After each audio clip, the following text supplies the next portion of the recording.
Donc nous allons vous proposer notre comédie musicale à la mode de l'hôpital de jour Lionel-Vida. Vous aurez une narratrice, donc je pense que vous avez eu le programme, c'est pour ça qu'on vous l'a remis. Vous avez dû avoir le programme sur votre chaise, de façon à ce que vous puissiez voir l'évolution en fait, de cette prestation.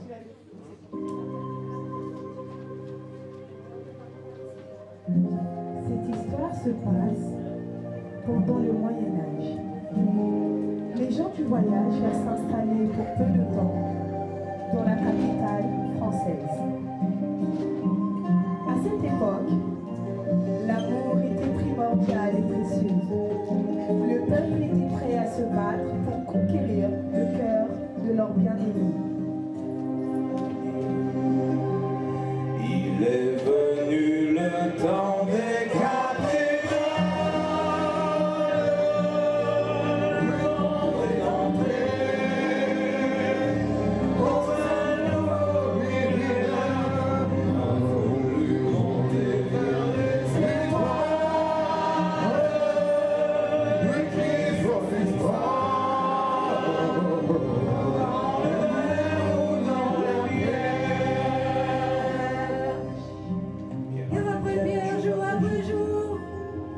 Siècle en siècle avec amour, il a vu s'élever les tours qu'il avait bâtis de ses mains. Les poètes et les troubadours ont chanté des chansons d'amour qui promettaient toujours le meilleur lendemain. Il est venu le temps des cathédrales.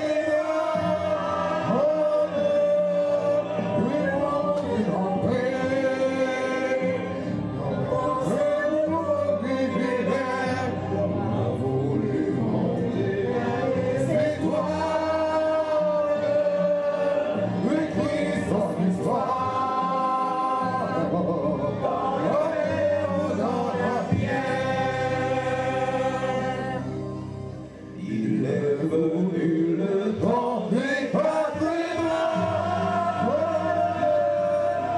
le monde est entré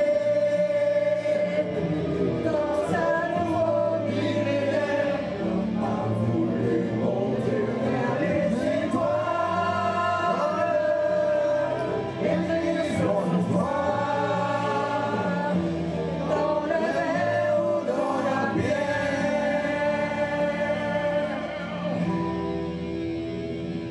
Il est foutu le temps des cathédrales, les fous des barbares, les tourments de la ville, c'est entré, c'est païens, c'est savanes, la fin de ce monde est prévue pour l'an 2000.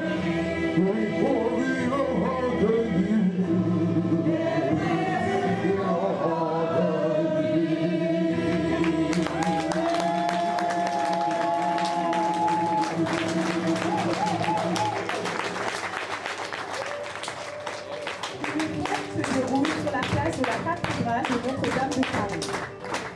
Tous les habitants des alentours sont rassemblés afin de partager un moment convivial.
avec leurs amis, en buvant et en discutant dans la bonne humeur.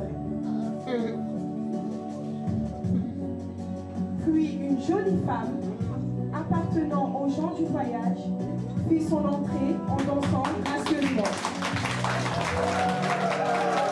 Elle avait de longs cheveux noirs et soyeux. Son visage était ensorcelant. Ses yeux foncés ressemblaient à des diamants. Son sourire était bien uni et luminant de la journée.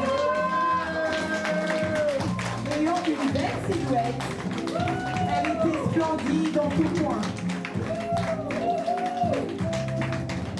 Elle s'appelait Esmeralda.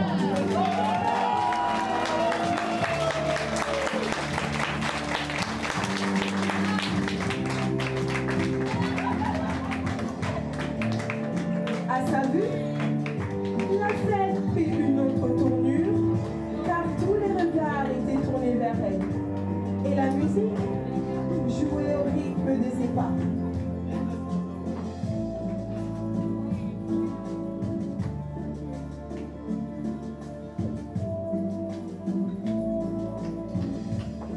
Les trois hommes tombèrent tous sous son charme.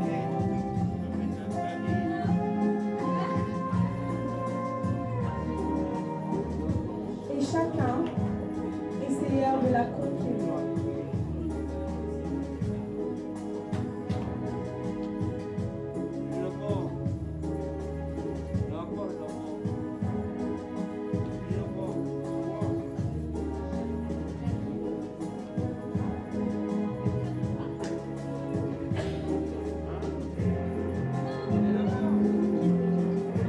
Mais elle s'en alla sans même prononcer un mot.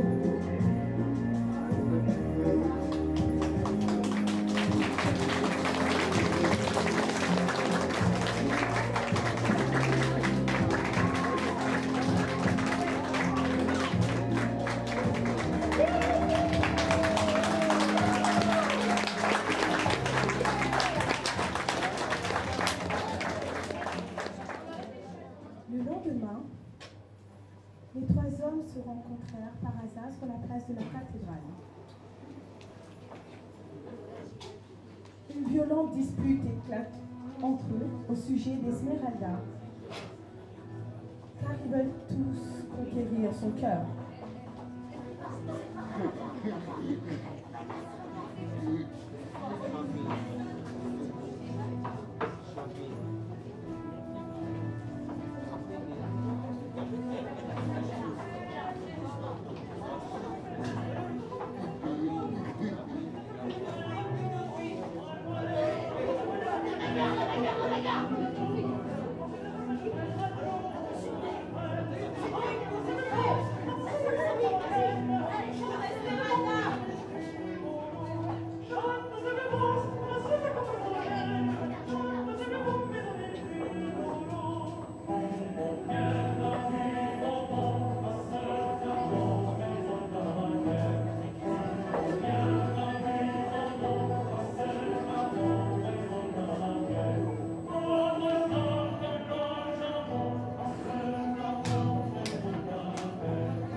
D'où il a sorti ce téléphone, baliverne.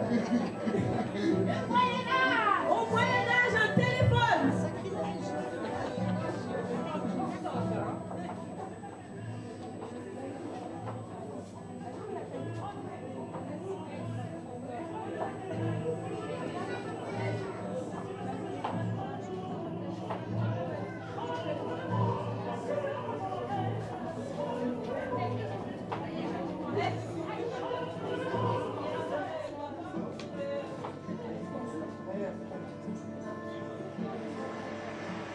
Et voilà Esmeralda.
Bougez pas, photo. Bougez pas. Sincèrement, quand vous voyez ça, ça me donne On est éblouis. Quand je vois ça, je me dis, mais il faut encore continuer. Vissez. Vissez. Vissez. Vissez. On refait tout, hein. Je suis désolée, hein. On recommence tout seul. Il n'y a pas de raison. Hein. Donc on reprend. Vissez. Vissez.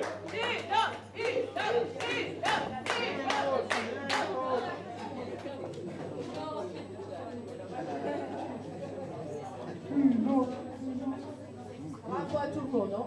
Je vous laisse vous présenter, ce sera bien le temps que Madeleine arrive. Comme ça, vous vous présentez chacun.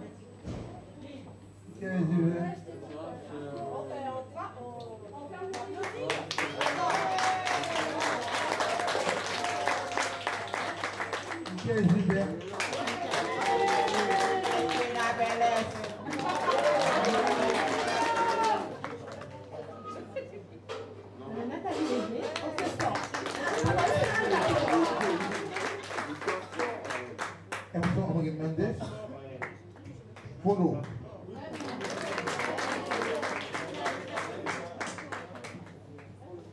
Continuez. Lisa.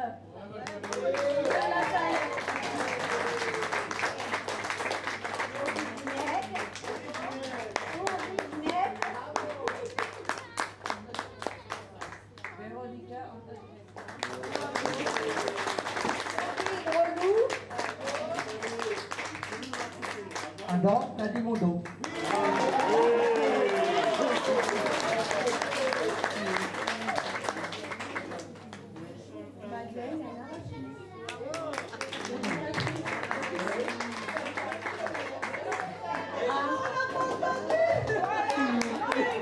Mettez en scène. Alors, on va expliquer comment ça s'est fait.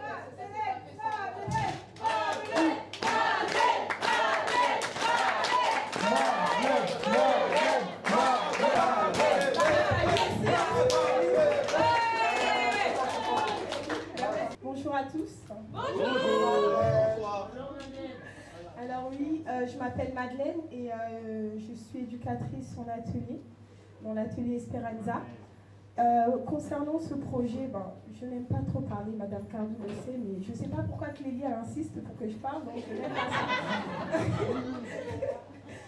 Voilà, écoutez, j'ai eu comme un flash, on va dire. Hein. J'ai vraiment vu ces patients, en fait, au-delà de leurs limites, etc. Donc je me suis dit, voilà, ils sont capables, hein, parce que je suis tous les jours avec eux et j'ai constaté que, voilà, ils étaient vraiment capables de faire beaucoup plus. Et donc du coup, effectivement, on a monté ce projet. C'était pas facile pour nous, c'était très très très intense. Pour vous dire, le rôle de Phébus a été changé 2 fois parce qu'on a il y a un patient qui a quitté l'établissement. Le rôle d'Esmeralda, on a dû le changer 3 fois parce qu'à chaque fois on rencontrait des difficultés. Pour le reste, voilà, c'était vraiment pas facile parce qu'il fallait gérer les patients avec les absences, etc. Mais voilà, tout s'est bien passé, je ne sais plus quoi dire.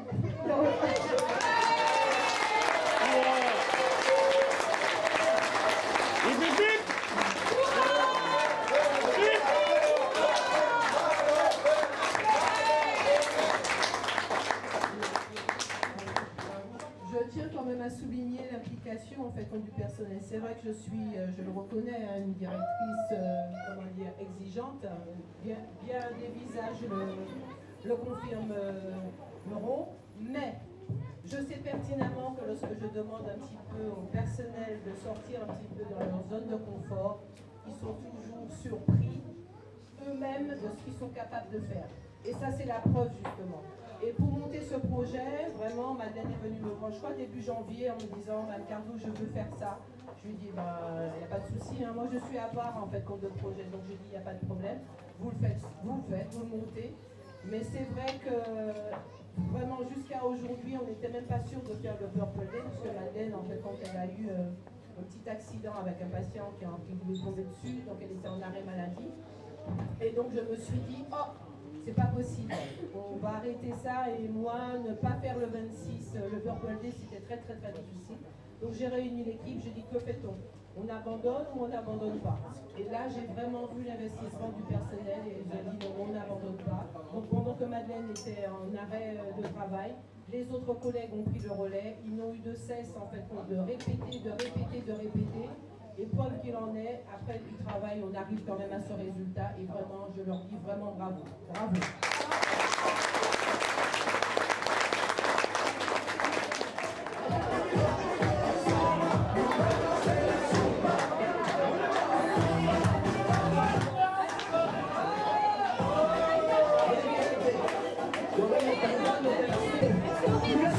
Merci, nous accompagnons de venir. Merci, approchez-vous, et on y va. Allez, aujourd'hui,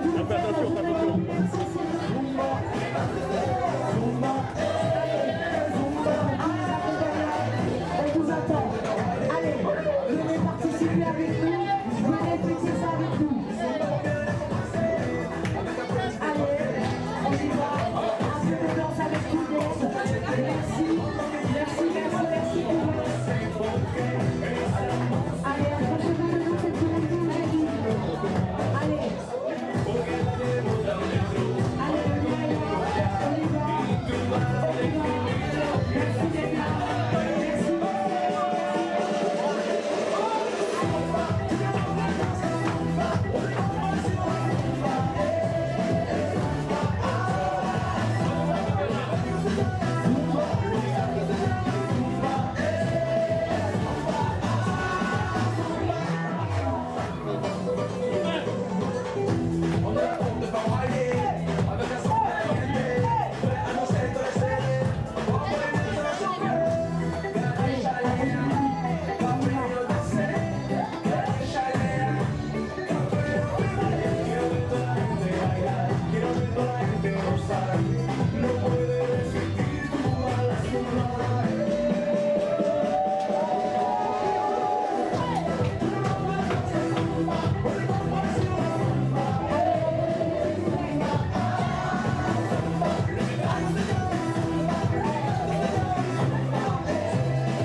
sont rivés sur toi, des amis qui brillent,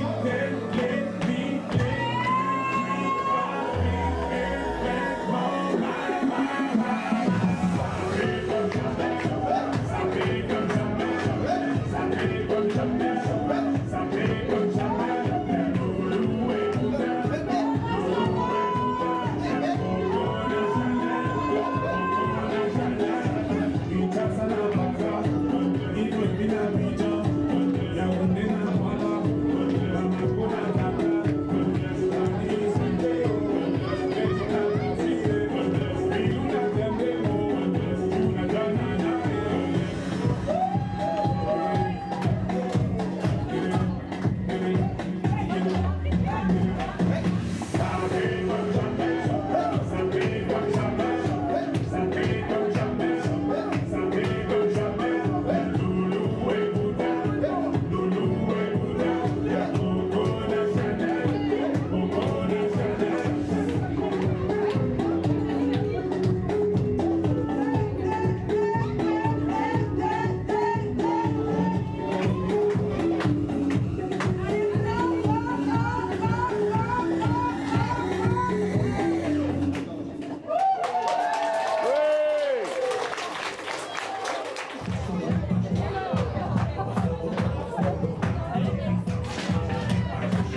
L'électrophysiologie, c'est-à-dire que l'électrophysiologie consiste à étudier le cerveau grâce à l'activité électrique. Donc, j'utilise des appareils électriques pour enregistrer le cerveau ou les nerfs périphériques. Enfin, pour ce qui nous concerne ici, ce sera le cerveau. Alors, on va parler de l'électroencéphalogramme. Alors, je voudrais d'emblée vous dire que le programme devait être un peu plus étoffé cet après-midi, mais malheureusement, on a dû l'écourter un peu parce que notre chef de service, le docteur Villafame, devait faire une deuxième partie, mais pour une raison indépendante de sa volonté, il n'a pas été possible qu'il se déplace ici. Alors, parlons de l'électroencéphalogramme. Évidemment, tous nos chers patients qui sont ici connaissent l'électroencéphalogramme. Nous en avons eu de nombreuses fois. Il a râlé, il a dit que ça enlevait des... Ça salit. Ça salit les cheveux. Ah oui, ça c'est un petit inconvénient. Alors, qu'est-ce que c'est que l'électroencéphalogramme? D'une façon simple, ça consiste à enregistrer l'activité électrique des cellules nerveuses qui constituent le cerveau grâce à ces fameuses électrodes qu'on place sur le cuir chevelu, c'est-à-dire sur la tête, comme ça. C'est un examen qui est très ancien, parce qu'on a commencé à le pratiquer déjà dans les années 1920, donc ça fait un moment qu'on l'utilise. Et donc vous pouvez voir un petit peu là sur ce dessin, le patient donc, qui a ces électrodes qui sont attachées sur le cerveau, donc ça rappelle quelque chose à beaucoup d'entre vous, n'est-ce pas? Et parallèlement, et ça c'est ce que les patients ne peuvent pas voir, parce que je vous montrerai, mais l'écran est un peu déplacé, donc ils ne peuvent pas voir, mais l'activité électrique du cerveau est enregistrée par un ordinateur à côté. Alors je vous détaillerai ça, je vous montrerai un peu plus en détail. Alors le principe c'est, alors je vous le donne très simplement, hein, mais c'est que notre cerveau, les cellules cérébrales qu'on appelle les neurones qui constituent notre cerveau, fabriquent de l'électricité. Ça c'est un phénomène extraordinaire, mais dont on peut se servir et dont on va se servir. Et cette électricité sert, vous voyez, ces cellules nerveuses, elles vont communiquer entre elles en s'envoyant des influx électriques. Et ça permet à tout le cerveau, comme ça, de fonctionner en s'échangeant, toutes les cellules s'échangent des informations grâce à des activités électriques qui suivent des petits câbles. Et cette activité électrique, elle peut s'enregistrer à la surface du cerveau, à la surface du crâne, puisqu'on n'a pas accès directement au cerveau, à travers la boîte crânienne. Vous voyez, c'est une propriété fondamentale du système nerveux, c'est de fabriquer de l'électricité, et nous, on va l'utiliser pour enregistrer et faire des diagnostics et des suivis. Alors, depuis les années 20, pendant des décennies, hein, on a utilisé l'électroencéphalogramme, qui était quasiment le seul examen qu'on avait pour étudier le cerveau et les anomalies qu'il pouvait y avoir dans le cerveau. Donc, on pouvait essayer d'utiliser ça pour localiser et diagnostiquer des pathologies telles que les tumeurs cérébrales, des AVC, des infections cérébrales, toutes les causes d'épilepsie possibles. Mais il faut bien avouer qu'avec l'avènement du scanner dans les années 70, puis de l'IRM dans les années 90, etc., la place de l'électroencéphalogramme s'est beaucoup réduite dans l'exploration des pathologies cérébrales. Ça s'est beaucoup réduit. Et pour vous montrer un peu, j'ai une férule. Voilà. C'est pas pour taper, hein, c'est juste. Alors, c'est pour vous montrer un peu un tracé d'électroencéphalogramme. Alors, un tracé d'électroencéphalogramme comprend plusieurs lignes. Chaque ligne, en gros, correspond à une région du cerveau. Vous voyez, donc il y a plusieurs lignes.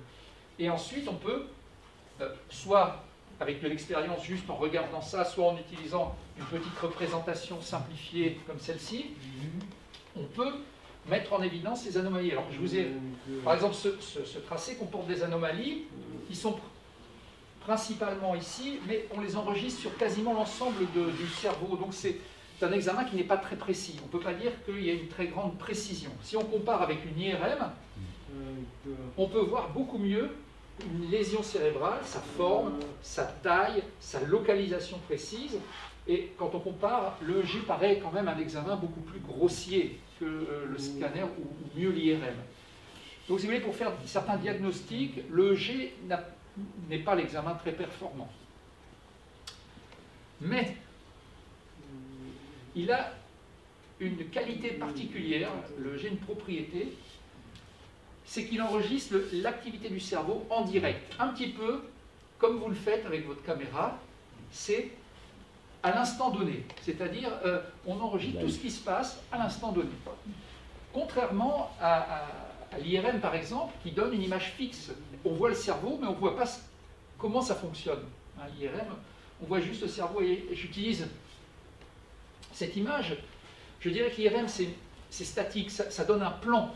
Le plan, la carte du cerveau, comme un plan de maison.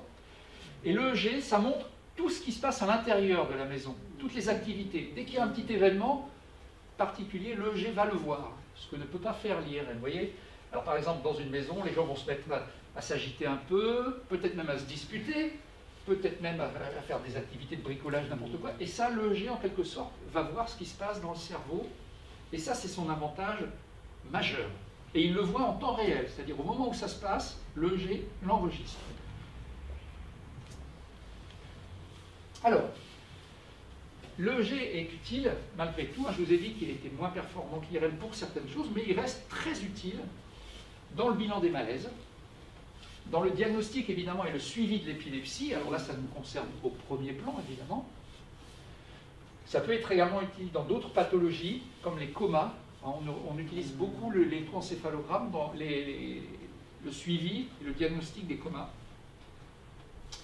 Dans certaines atteintes infectieuses et dans les états de confusion mentale, quelqu'un qui, par exemple, paraît un peu perdu, il sera très utile de lui faire un électroencéphalogramme pour essayer de voir si la cause de son état est liée à un dysfonctionnement du cerveau, éventuellement épileptique, mais pas forcément. On l'utilise aussi encore beaucoup chez le nouveau-né. Dans tous les cas de souffrance cérébrale du nouveau-né, on va faire un électroencéphalogramme pour évaluer l'importance de la souffrance, parce que vous savez que le cerveau des nouveau-nés est très très fragile et rien suffit à entraîner des dégâts. Et je voudrais préciser par exemple que beaucoup de nos patients ici ont des problèmes d'épilepsie qui peuvent être liés à des problèmes au moment de la naissance, enfin de la grossesse ou de l'accouchement. Voilà, beaucoup, et c'est pas le seul, il y a beaucoup de cas où ce sont parce que le cerveau est très fragile pendant cette période-là, et on utilise beaucoup donc l'EEG pour évaluer la souffrance cérébrale et permettre de guider le traitement dans la réanimation néonatale. Évidemment, c'est ce qui se fait actuellement, c'est ce qui ne se faisait pas forcément il y a quelques décennies en avant. Il y a eu beaucoup de progrès dans la prise en charge des souffrances des petits bébés après la naissance, évidemment. Enfin, l'EEG est encore très utile pour étudier le sommeil, tous les troubles du sommeil. Et dans ce cas-là, on utilise des techniques un peu approfondies. Mais ça, bon, c'est pas ce qui nous concerne ici, on ne fait pas ces études-là, mais enfin, ça, on l'utilise encore beaucoup pour ça. Alors, comment se passe un électroencéphalogramme? Bon, je pense que les patients pourraient le décrire presque mieux que moi, mais on va installer le patient dans une pièce calme. Il faut vraiment un environnement assez calme. Pas trop de bruit, évidemment. Pas trop de lumière. Le patient doit être bien installé dans un fauteuil, en position semi-assise, mais très détendu. Hein. Il faut que vraiment on obtienne une décontraction. Et on effectue l'enregistrement avec des électrodes, hein, comme je vous disais, qui sont placées sur le cuir chevelu. On va bien nettoyer la peau pour diminuer un petit peu l'impédance cutanée et que les électrodes captent mieux l'activité électrique. Et on met une petite pâte conductrice et c'est ça qui, en séchant, entraîne un peu, salit un peu, en quelque sorte. Mais enfin, ça s'enlève très très bien. Les électrodes sont maintenues par un casque, ou parfois on les colle avec... Bon, mais nous, ici, on utilise un casque à lanière comme ceci, un peu comme celui-ci, qui va coincer les électrodes. Et les électrodes sont réparties vraiment sur des régions très précises du cerveau. Enfin, on regarde des régions très précises du cerveau, de façon après à ce qu'on puisse, en quelque sorte, cartographier la surface du cerveau quand on va enregistrer et quand on va interpréter l'électroencéphalogramme. Enfin, chacune des électrodes, hein, que vous voyez là, est reliée par un câble à un appareil EEG qui est maintenant informatisé. Hein, c'est un ordinateur maintenant. Autrefois, c'était comme ça, mais maintenant, ce sont des ordinateurs.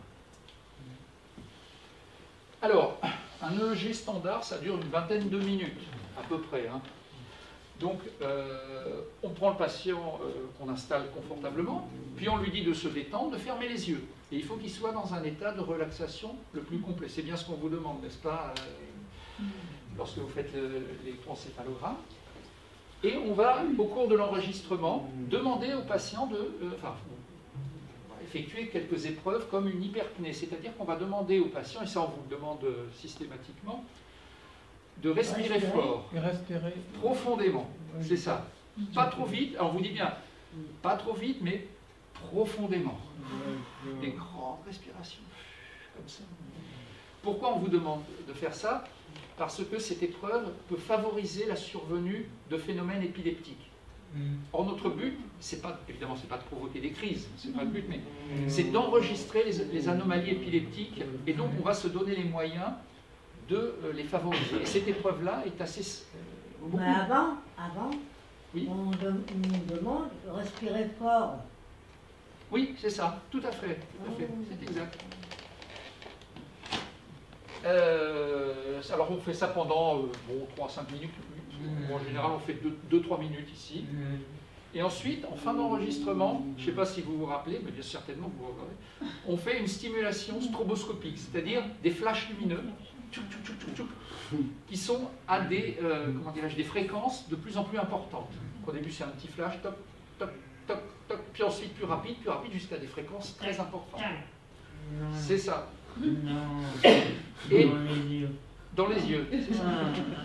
Et même à travers les paupières, c'est-à-dire que même quand le patient ferme les yeux, les flashs vont agir quand même sur le cerveau.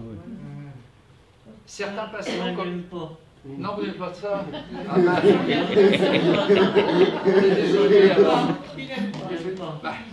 J'aime pas. Mais c'est important. Mais vous savez que c'est important quand même.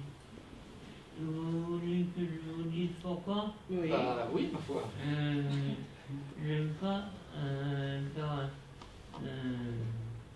l'électroencéphalogramme, c'est à cause des flashs. Des flashs. C'est les flashs que vous les voulez flashs. pas. Oui, on a bien compris ça. Désolé. Alors c'est très, très bizarre parce qu'il adore les lumières avec son... sa chaîne IFI, vous savez, il a des stroboscopes, il a tout ça. Alors là, c'est très contradictoire. Non, c'est histoire de nous embêter. Là. J'ai jamais D'accord. bien compris. D'accord, on comprend mieux là. Et parfois, alors on ne fait pas forcément ici, mais on peut faire des enregistrements au cours d'une sieste.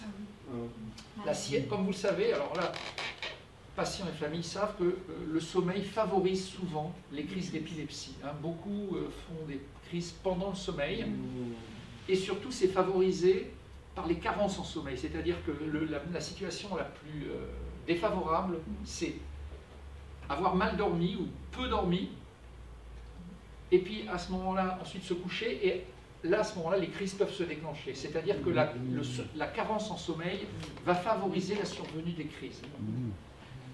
Alors parfois, on peut essayer d'utiliser ce principe pour favoriser les crises et les enregistrer.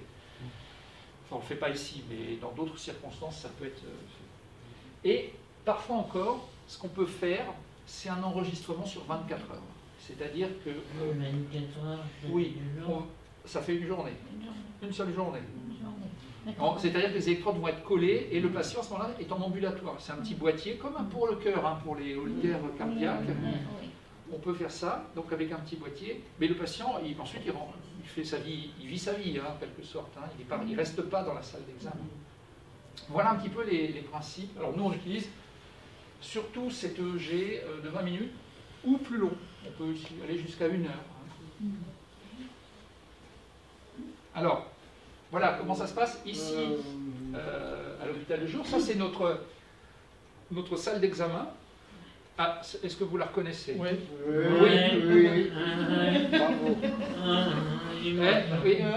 Oui, on sait, on a compris que vous n'aimiez pas trop cette salle. Désolé, mais alors voilà. Voilà, vous reconnaissez le lit hein, sur lequel vous allez être installé en position semi-assise, confortablement.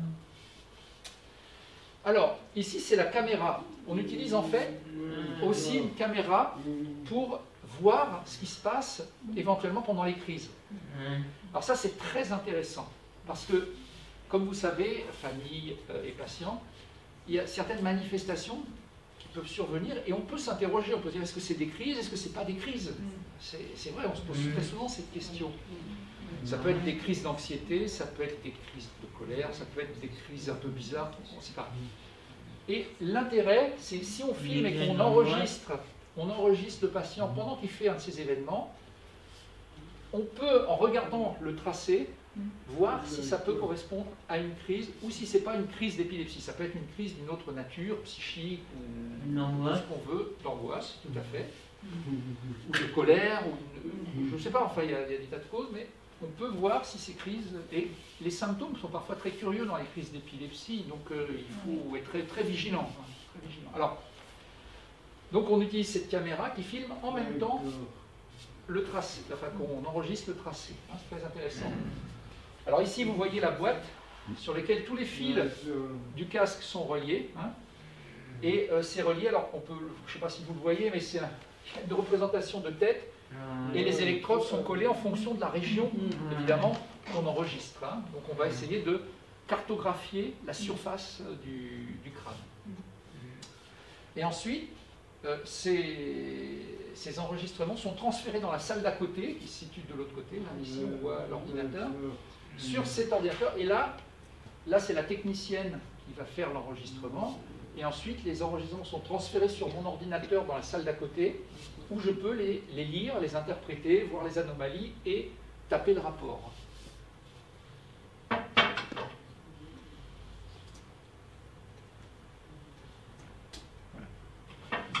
Alors, je vais vous montrer quand même, puisqu'on fait des électroencéphalogrammes, je vais vous montrer un peu à quoi ça ressemble un électroencéphalogramme. Alors, je ne vais pas détailler évidemment parce que c'est assez complexe, mais en gros, un électroencéphalogramme normal, ça doit ressembler à ça. C'est-à-dire, alors on a, comme je vous ai dit, on a toutes les lignes, différentes lignes, et chaque ligne correspond à une région du cerveau. Ce qu'on enregistre dans l'état de repos, c'est une activité qu'on va appeler une activité alpha, qui est une activité vraiment de calme. On est réveillé, mais très zen. C'est l'activité de zénitude, en quelque sorte. Et c'est cette chose-là, ce rythme qu'on voit, très régulier. Et ça, c'est le rythme de repos quand on est les yeux fermés, mais qu'on ne dort pas. On dort pas, on est simplement détendu. C'est le rythme de base que fabrique le cerveau. Et ensuite, ce qui est très intéressant, c'est qu'on demande aux patients, ça on vous le demande, n'est-ce pas, d'ouvrir les yeux. Ouvrez les yeux, on vous dit ça, ouvrez les yeux. Et dès que la technicienne indique l'ouverture, par un O, l'ouverture, bon, bref, et ce qu'on voit, c'est que ce rythme zen, dès qu'on ouvre les yeux, il va disparaître. Il disparaît parce que tout d'un coup, le cerveau est capté par ce qu'il voit autour de lui. Donc il va avoir d'autres types d'activités. Et dès qu'on demande ensuite de fermer les yeux, cette activité réapparaît.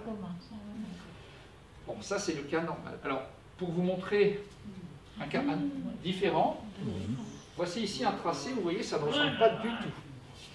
Il y a une bagarre là.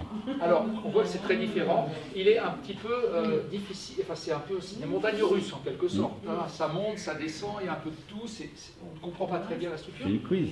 Mais ça, pour tout un chacun, c'est ce qui se passe quand on dort profondément. Ah bon? Quand on dort profondément, on a ce type de tracé. Vous voyez comme c'est différent de ce qu'on enregistre quand on est en veille, quand on est réveillé et calme. On a ça. Ça peut être également ce genre de tracé, ce qu'on rencontre lorsque des gens sont sous l'influence de substances sédatives, des médicaments ou d'autres types de substances. Et on peut avoir ce genre de tracé très très... Et pour les substances illicites également? Non. Différents. Non, alors non, illicite, non, il faut que ce soit sédatif, vraiment des substances sédatives. Les substances illicites sont souvent des substances un peu psychoactives, qui vont au contraire entraîner une excitation, et c'est pas du tout ce genre de tracé. Ça, c'est vraiment un tracé plus d'effet de médicaments sédatifs. Ah oui. Et c'est ce qu'on appelle un tracé delta. Parce que les ondes s'appellent les tracés. Et quand on rêve, c'est pas pareil? Et quand on rêve, c'est pas tout à fait pareil. C'est un tracé qui ressemble plus au tracé qu'on a pendant la veille.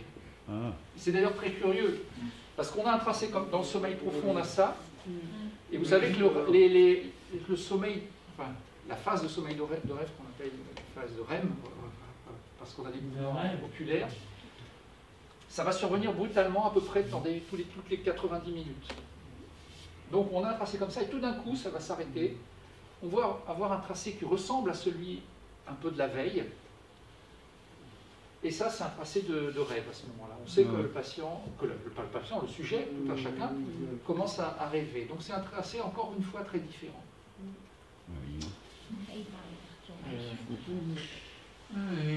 Alors, parlons de l'épilepsie.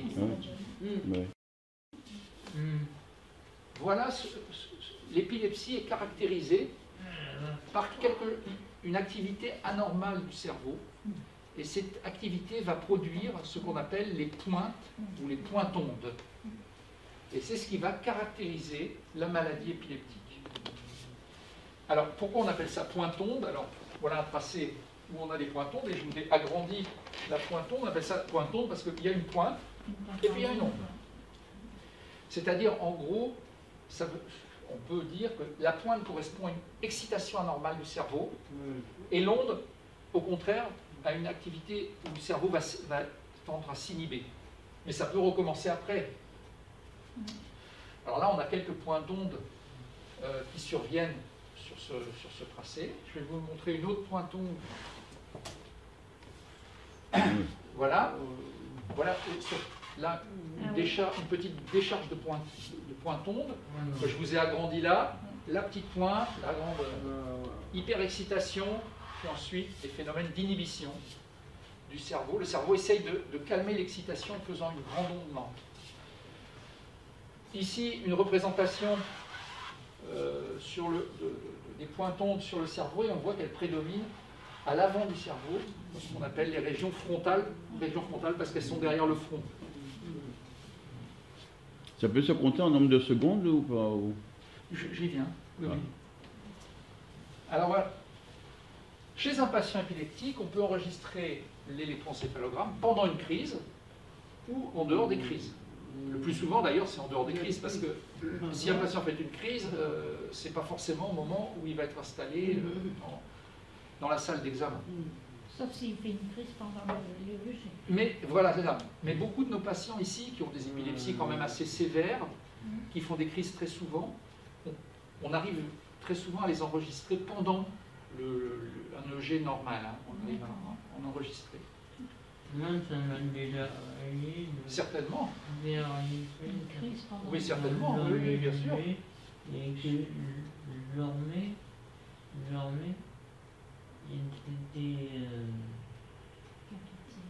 oui, mais d'ailleurs, on va pas voir vos crises, mais on va voir des crises qui peuvent correspondre un peu à ce que vous avez ressenti. Voici par exemple une crise d'épilepsie. Alors, vous voyez un tracé qui est normal au début, et tout d'un coup va survenir la crise. Et donc des points tombent. Ce que vous voyez un peu comme très aigu, comme ça, ce sont des points tombent. Et cette crise se prolonge, elle est longue, c'est-à-dire qu'elle va durer. Alors, l'échelle de temps, c'est à peu près 1 seconde. Voilà, c'est à peu près ça, 1 seconde. Donc là, on voit 1, 2, 3, 4, 5, 6, 7, 8, 9, 10. Ça dure déjà presque 20 secondes, cette crise. Et elle se prolonge encore. Ça peut durer des fois plusieurs minutes. Donc ça peut être assez long. Et vous voyez la rupture entre le tracé normal et tout d'un coup la crise qui arrive, c'est très impressionnant. On reconnaît ça de loin, je pense même aux dernières fois. Parfois, les crises sont très brèves. Vous voyez là, ça ne dure que 2 secondes. Ça se répète encore 2 secondes après. Vous voyez aussi que sur cette crise-là, tout le cerveau est impliqué. C'est ce qu'on appelle une crise généralisée. C'est un terme que vous avez sans doute déjà entendu. Crise généralisée. Tout le cerveau est touché. Là encore aussi, tout le cerveau. Par contre, ici, vous voyez peut-être de loin cette activité de pointe là qui arrive, et ça ne concerne pas tout le cerveau. Ça ne concerne qu'une petite partie du cerveau, c'est ce qu'on appelle une épilepsie, une crise d'épilepsie partielle. Voilà, c'est ça, exactement. Donc vous avez la différence entre généralisée et partielle. Les crises d'emblée généralisées, comme celles qu'on enregistre là, sont souvent des crises génétiques, d'origine génétique, c'est-à-dire des épilepsies qui se transmettent dans la famille. Les crises d'épilepsie partielle sont souvent liées à des lésions cérébrales qui se sont constituées. Alors pour nos patients, souvent dans la petite enfance ou la période néonatale, parfois des crises qui sont liées à des lésions cérébrales, comme un accident vasculaire, une tumeur ou des choses comme ça. Et ça, ce sont souvent donc des crises partielles à ce moment-là. Lorsqu'on fait un EEG en dehors des crises, on peut quand même observer des activités épileptiques, mais évidemment moins intenses. Et vous voyez ici, sur ce tracé, des petites pointes ondes qui surviennent à différents moments, et d'ailleurs sur des régions un petit peu différentes du cerveau. Ici, elles surviennent à droite, et ici, c'est à gauche. Comme s'il y avait plusieurs foyers d'épilepsie. Alors, chez le patient épileptique, à quoi sert l'EEG? Voilà une question qu'on peut se poser. Alors, je dirais, il y a 3 choses. Il y a d'abord, premièrement, au tout début, c'est faire le diagnostic. On va essayer d'abord de faire un diagnostic. Ensuite, une fois que le diagnostic est fait, on essaiera de diagnostiquer les crises chez l'épileptique, parce qu'il peut faire des crises à plusieurs moments, des crises qui se manifestent sont plus ou moins explicites. Et enfin, ça servira à suivre le patient lorsqu'on lui administrera le traitement. Et c'est un peu ce qui se passe ici. Le diagnostic en général des patients qui arrivent à l'hôpital de jour, il est déjà fait. Ce sont des patients qui sont déjà connus épileptiques, on n'a pas le diagnostic à faire. Par contre, on aura à diagnostiquer s'ils font des crises ou pas, et à faire le jet pour suivre un peu le traitement et voir l'efficacité du traitement. Et c'est pour ça, chers patients, qu'on vous fait des électroencéphalogrammes de façon régulière pour voir si le traitement est efficace, pour suivre l'efficacité du traitement. Alors, prenons le cas où on est amené à faire un diagnostic d'épilepsie. En général, c'est des situations telles qu'une personne qui fait un malaise, une perte de connaissance, des convulsions naturellement, ou des ruptures de contact. Ça, les ruptures de contact sont des phénomènes que connaissent bien les patients, enfin, surtout l'entourage, parce que les patients ne se rendent pas compte qu'au moment de la rupture de contact, mais l'entourage se rend compte, tout d'un coup, pouf, il y a une petite suspension de conscience brève, puis ensuite le patient reprend son activité. Donc c'est ces ruptures de contact, ça peut être un peu surprenant. Et puis ça peut être des symptômes particuliers, comme des mouvements anormaux d'une partie du corps, ou des phénomènes psychiques étranges, des phénomènes visuels, des choses comme ça. Tout ça, ça peut nécessiter la réalisation d'un électroencéphalogramme de façon à faire le diagnostic initialement de l'épilepsie. Et à ce moment-là, on peut enregistrer donc soit des petites figures épileptiques à droite à gauche, ou soit carrément des crises. Alors voici un exemple. Un sujet jeune fait des malaises. L'IRM est normal. Mais si on vous voyez, là, on va voir quand même une supériorité de l'électroencéphalogramme sur l'IRM, parce que l'IRM est strictement normal. Mais si on fait le EEG, on voit qu'à l'intérieur de la boîte crânienne, là, il y a des choses anormales qui se passent, et ce sont des figures épileptiques généralisées, des bouffées épileptiques de pointons, vous voyez, généralisées. Et là, on peut dire, effectivement, on peut porter le diagnostic d'épilepsie. On peut dire, ces malaises sont des crises d'épilepsie. Et vraisemblablement, c'est une épilepsie génétique dans ce genre de cas. Ah, ça passe pas. Voilà. Comme je vous le disais tout à l'heure, une fois que le diagnostic est fait, l'épileptique, on sait que la personne est épileptique, on peut être dans des situations où on ne peut pas savoir si des manifestations qu'il fait sont liées à des crises ou pas. Alors on peut se poser la question, est-ce que c'est des crises? Et dans ce cas-là, si c'est des crises, c'est que le traitement n'est pas bien équilibré, donc il faut qu'on le sache. Ça peut être des états d'agitation, des malaises qui ne sont pas caractéristiques, des tremblements, tout un tas de phénomènes divers et variés. Et à ce moment-là, comme on l'a dit tout à l'heure, mais je vais le répéter, là, si on fait l'EEG au moment de ces symptômes, surtout si on peut les filmer en même temps, on peut différencier une crise authentique, épileptique, et une crise qui ne sera pas épileptique. D'où l'intérêt d'avoir cette vidéo, et tous nos enregistrements sont faits avec un enregistrement vidéo associé.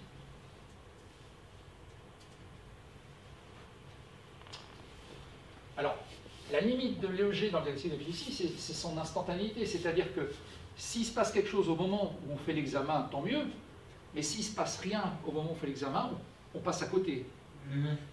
Alors qu'est-ce qu'il faut faire? Il va falloir refaire un EEG, plusieurs EEG pour essayer d'enregistrer les anomalies, ou bien on va essayer de favoriser les activités épileptiques par ce qu'on disait tout à l'heure, l'hyperpnée, respirer profondément, la stimulation lumineuse intermittente, ce sont les flashs, ou une sieste après un sevrage en sommeil. Ou, mieux encore, si on peut, c'est réaliser un enregistrement ambulatoire de 24 heures. Mais ça demande quand même une logistique qui est assez importante. Et puis après, il faut lire l'EEG. Un EEG de 24 heures, c'est rudement long à lire, hein, je peux vous dire. Ça en fait des pages et des pages à interpréter. Pardon, excusez-moi. Voilà. Dans le suivi chez un épileptique, on va contrôler l'électroencéphalogramme très régulièrement pour apprécier l'efficacité du traitement en complément de l'évaluation clinique, bien entendu. C'est-à-dire qu'il est aussi important de savoir que le patient ou son entourage nous dise est-ce qu'il a fait beaucoup de crises ou pas, quels sont ces types de crises, est-ce qu'elles sont aussi fortes qu'avant ou moins, etc. Donc ça, c'est déjà un élément important, et on complète par un électroencéphalogramme. La fréquence de réalisation de l'électroencéphalogramme dépend c'est très individuel, ça dépend de chaque situation, de chaque patient. À l'hôpital de jour ici, on fait au moins un EEG systématique par an. Mais on peut en faire d'autres, davantage, si c'est nécessaire. Par exemple, si le neurologue traitant le demande. En général, on s'arrange pour qu'au moment où un de nos patients a un rendez-vous à l'extérieur avec son neurologue traitant, on va s'arranger pour qu'il y aille avec un nouvel électroencéphalogramme, ce qui permettra d'avoir des données actualisées en quelque sorte. Si un patient fait des crises répétées, à ce moment-là, on va faire des EEG supplémentaires pour essayer de comprendre un peu ce qui se passe. Ou si il y a parfois des doutes entre des crises épileptiques et d'autres types de crises, comme des crises psychiques, là, on va redemander davantage d'électroencéphalogrammes. Alors, pour terminer, je dirais que l'EEG, c'est une aide précieuse. Mais ce qui prime, c'est l'état clinique du patient. Et il y a un aphorisme dans le métier que tout le monde est obligé de connaître, c'est « on soigne un patient et pas un électroencéphalogramme ». Je veux dire par là que quand on voit un électroencéphalogramme, on peut être frappé par l'importance des anomalies. Mais ça doit être vraiment tempéré, parce que si le patient va bien malgré un certain nombre d'anomalies qu'on voit sur l'électroencéphalogramme, ce qui compte, c'est qu'il aille bien. Ce n'est pas qu'il ait ou pas des anomalies, c'est un plus de le savoir, mais ça ne doit pas primer. Donc, même si le patient revient, même si le G reste anormal, on ne va pas s'amuser à chambouler les traitements. Comme vous savez, c'est des traitements complexes, qui sont sujets à changement, mais qui sont aussi sujets aux effets secondaires. C'est compliqué à manier parfois, donc chambouler un traitement épileptique, tout simplement parce qu'on a vu quelques anomalies un peu importantes sur le G, non, ce n'est pas correct. En revanche, à l'inverse plutôt, si un patient ne va pas bien mais que le G ne s'aggrave pas, c'est que la détérioration de son état ne provient pas de l'épilepsie, mais d'un ou plusieurs facteurs. Bref, le G c'est très important, comme on disait dans le diagnostic et le suivi de l'épilepsie, mais ça doit toujours être mis en parallèle avec l'évaluation du patient. Et ça, c'est vraiment la règle qu'il faut s'imposer. Voilà, je vous remercie pour votre attention. Merci beaucoup.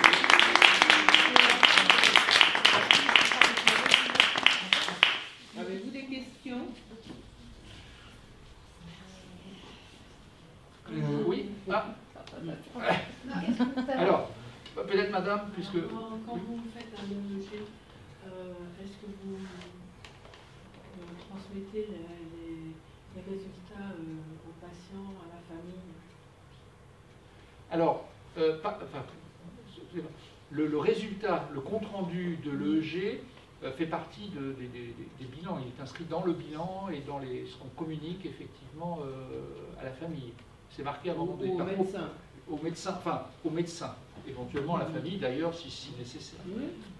Mais l'ensemble de l'examen, non, parce que c'est évidemment très lourd.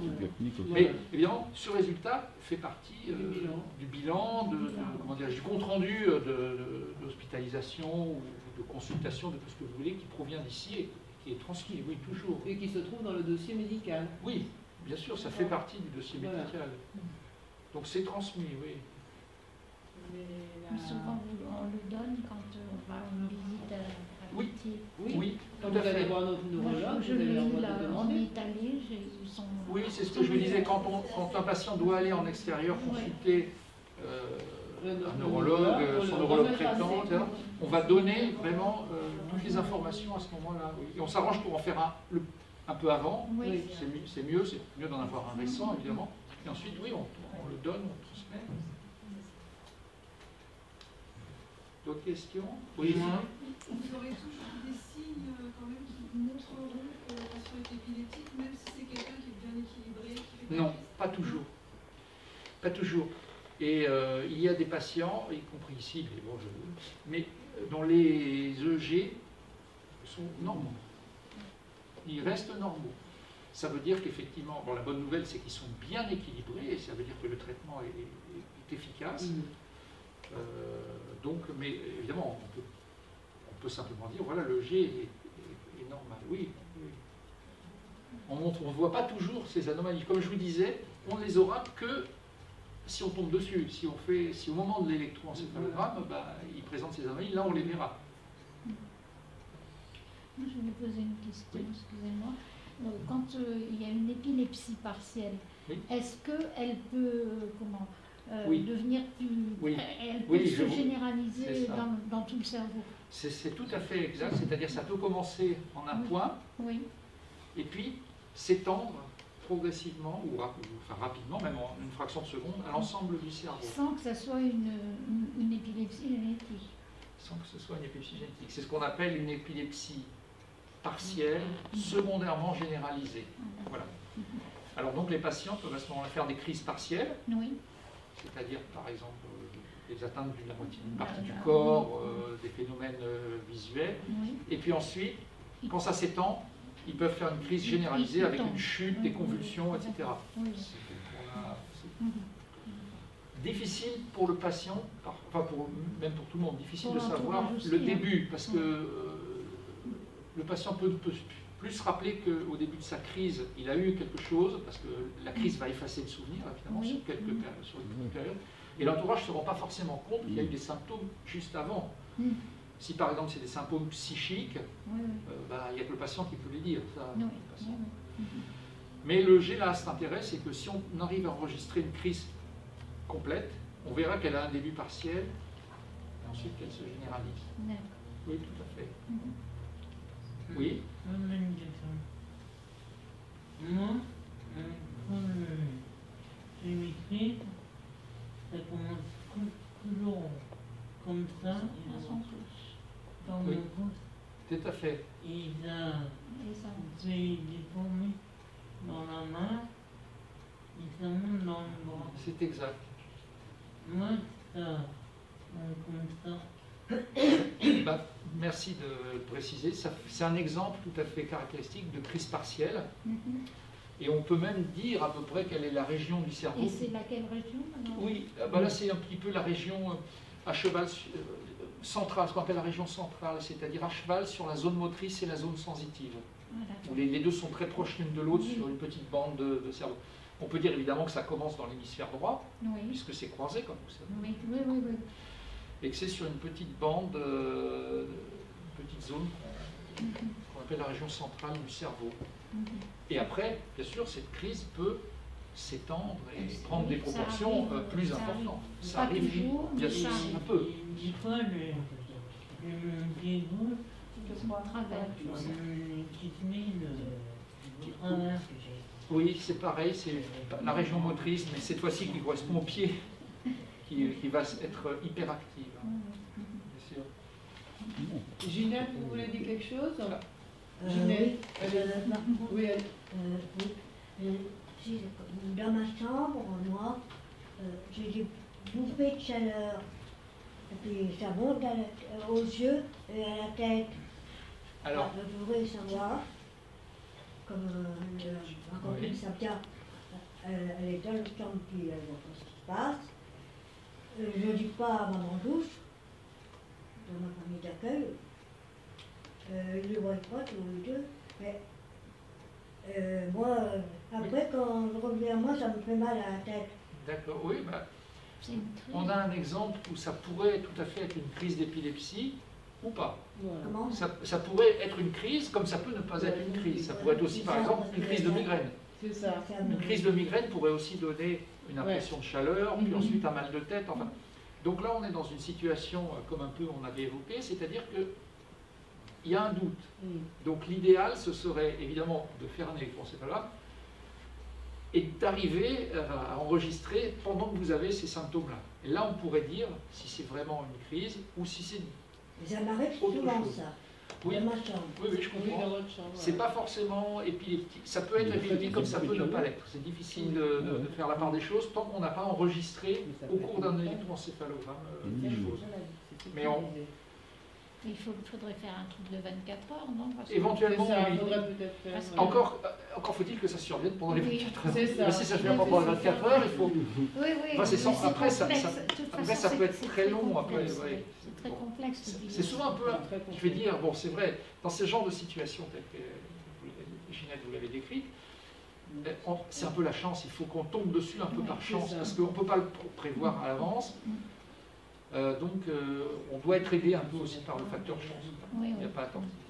Madame Cette question, aujourd'hui tout est informatisé, tout est robotisé, l'intelligence artificielle maintenant concerne le milieu médical de plus en plus. Est-ce qu'un jour nous réussirons à vaincre cette maladie, trouble neurologique, et qu'est-ce que promet la médecine de demain? Alors, je dirais que, j'espère, oui, qu'on va réussir à la vaincre, ça naturellement, on peut que le souhaiter de tout notre cœur. Alors, je dirais qu'actuellement, l'intérêt, l'informatisation, tout ça, c'est que on pourrait imaginer de détecter que l'intelligence artificielle détecte les crises avant qu'elles surviennent. Alors, c'est un grand... Il y a beaucoup de recherches dans ce sens-là, parce que évidemment c'est plus intéressant de les détecter avant que après. Ça veut dire qu'il y a des algorithmes qui pourraient prendre en compte tout un tas de paramètres, des petites modifications qui ont lieu dans le cerveau un petit peu avant les crises, qui permettraient, comme un pacemaker qui se rend compte qu'il va y avoir un problème cardiaque, et bien là on pourrait imaginer quelque chose de similaire. Donc il y aurait peut-être des dispositifs implantés ou des dispositifs que les épileptiques graves pourraient porter en permanence, etc., qui permettraient d'alerter. Alors, C'est pas encore tout à fait au point, c'est très complexe, mais ça serait vraiment, si ça pouvait entrer dans la routine, vraiment très très intéressant. Et il y a des recherches à ce oui, tout à fait. D'ailleurs, le professeur Navarro a connaît très bien ce sujet et a fait des recherches à la Salpêtrière dans ce domaine-là, de la prévention par le jet de tout ça. Ce serait bien, en fait, qu'on puisse en parler. Alors, il faut aussi, parce qu'il faudrait à ce moment-là que le système donne une alerte au patient pour qu'il puisse prendre, par exemple, un traitement de crise, comme une benzodiazépine, du rivotril, ou quelque chose comme ça, au moment. Parce que lui, il peut ne pas s'en rendre compte tout de suite, mais si le système l'alertait, il prendrait et on éviterait un certain nombre de crises. Moi, je sais que lui, je vois quand il n'est pas bien. Je me dis, bon, je vais avoir une crise. C'est ça. Je lui donne 5 gouttes de Valium, il n'y a pas de crise. C'est ça, voilà. Alors, vous êtes un petit peu son ordinateur, son détecteur de crise portable. Je le vois le soir, il est fatigué, alors 5 gouttes ou 5 ou 6 gouttes de Valium, et ça évite la crise. C'est bien. Alors parfois, oui, ça c'est bien parce qu'il est accompagné. C'est pas tous les jours, c'est pas tous les jours. Parce que, mais imaginons un patient qui n'est pas accompagné, qui est seul. C'est impossible. Là, du coup, là c'est intéressant d'avoir ce genre, ça serait intéressant pour d'avoir ce genre de... Et ce que j'avais vu aussi, docteur... Qu'est-ce qu'on devrait expliquer à l'ARS? Et ce que j'ai vu aussi, docteur, c'est qu'il y a des chiens qui détectent les crises épileptiques. J'ai vu une émission à la télévision. Oui, alors oui, c'est vrai, je ne connais pas le détail, mais oui, bien sûr. Et bien sûr. J'ai vu à la télévision, elle a raison, madame. Oui, le chien le chien, pour amortir la chute. Il sent arriver. Ma soeur, elle a un chien, c'est un, je sais plus, c'est comme les médecins, un labrador. Eh bien, il est toujours, quand on y va, on est toujours planté à côté de lui. Il le sent, le chien. Oui, c'est très... Oui, vous voyez, bon, il n'y a pas besoin d'ordinateur, un bon labrador. C'est le service du docteur. Il y a des chiens qui suivent sur un peu. Oui, bah, il n'y en a pas beaucoup, parce que... On en a pas beaucoup, mais ça fonctionne. Je crois qu'il y a un chenil du côté dans le midi, c'est un chenil dans le midi. Il faut 2 ans pour qu'ils ont un instinct, ils sont avant le chaleur. Oui, ou même les chiens qui repèrent les cancers. Oui. On a aussi ce genre de choses. Enfin, la possibilité des chiens, c'est incroyable. Et là, c'est pas ce que fait le simulateur du Nürnberg? Alors oui, si, voilà, c'est ça. Entre-temps, j'étais interrompu. Mais oui, voilà, c'est ça ce que je voulais dire aussi. C'est que ce dispositif, le stimulateur du nerf vague... Il est au point ou pas? Oui, maintenant, c'est assez bien au point. Il permet effectivement alors, il repère quand la crise va arriver, et il va donc à ce moment-là envoyer un signal électrique qui va activer le nerf vague. Le nerf vague, c'est un nerf qui se dirige vers le cerveau, pour prévenir la crise. Ça, c'est un système. Mais évidemment, tous les patients ne peuvent pas bénéficier de l'implantation. Mais c'est pas une question d'une poire qui doit... Non, c'est pas ça. Il ne doit pas appuyer sur quelque chose quand il sent... Non. Ça le fait non. C'est un boîtier électrique qui va envoyer une décharge, une impulsion électrique. Un train d'impulsion électrique, en fait, c'est un train d'impulsion électrique. C'est les tout premiers, alors, parce que lui, quand on a essayé de lui implanter un... Oui, c'est ce que j'allais dire. Malheureusement, évidemment, ce serait un système extraordinaire si on pouvait le mettre pour tout le monde, mais d'abord, toutes les épilepsies ne peuvent pas être traitées par ce biais-là, ça c'est pas possible.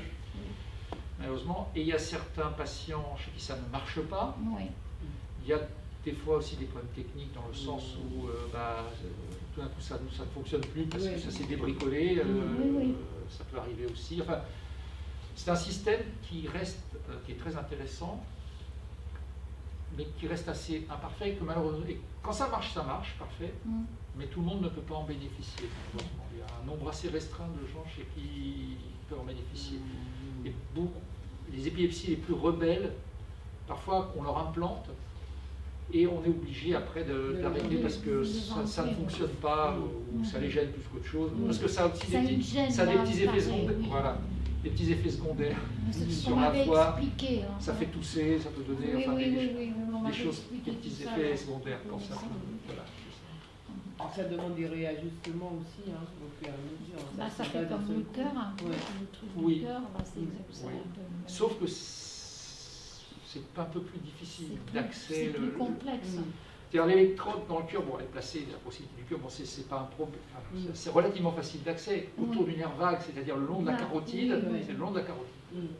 C'est pas facile d'accès, quoi. Et une fois qu'on a entortillé le stimulateur autour du nerf vague, pour l'enlever. Non, on ne peut pas l'enlever. On peut le déconnecter, mais on ne va pas aller le retirer. Ah non, ah oui, c'est pas possible. Donc on le laisse, mais on le déconnecte du boîtier après. Donc ça veut dire que ça va toujours. Donc ça peut. Oui, mais enfin, on n'a plus les effets secondaires puisque ça simule plus le nerf. C'est juste un corps étranger. Après, ça se transforme en corps étranger. C'est à l'intérieur, ok. Non, mais je dis moi, non. Oui, oui. Sur quel argument endormatique vous objectivez qu'il faut un changement de traitement? C'est s'il y a un regain d'activité sur Oui. Oui, regain d'activité et impression clinique, bien sûr. Il faut, le patient, par exemple, bon, c'est simple ici, le patient décrit plus de crises, ou son entourage décrit plus de crises, ou il n'est pas bien, il est un peu confus, il n'est pas, pas comme d'habitude. On fait le EG, on a une recrudescence des événements épileptiques. Là, tout concourt à dire qu'il faut renforcer le traitement, ou le changer, enfin il faut faire quelque chose, il faut modifier d'une manière ou d'une autre le traitement dans ce genre de situation, là c'est clair, oui. Et ensuite, vous refaites un EG de contrôle, une fois que vous avez changé de traitement? Dans l'idée, oui, dans l'absolu, c'est toujours bien d'en avoir un de contrôle, oui, bien sûr. Pour voir si... Idéalement, dans le suivi classique, un par an, c'est suffisant. Il n'y a pas de règle. Il faut savoir que nous n'avons pas de règles qui sont formulées, on ne va pas dire, pour les épileptiques, il faut autant de G. Non, c'est très individuel. Les recommandations de la Haute Autorité de Santé, de bonnes pratiques, ne disent pas donc il faut faire individuellement. Il faut voir en fonction du patient qu'on a, qu'est-ce qui est le mieux, à quel moment il vaut mieux faire le EG, combien pour suivre le traitement, c'est adapté au cas par cas. Voilà. C'est bon? Oui, c'est très instructif en tout cas. Hein. Ah ben, c'est bon.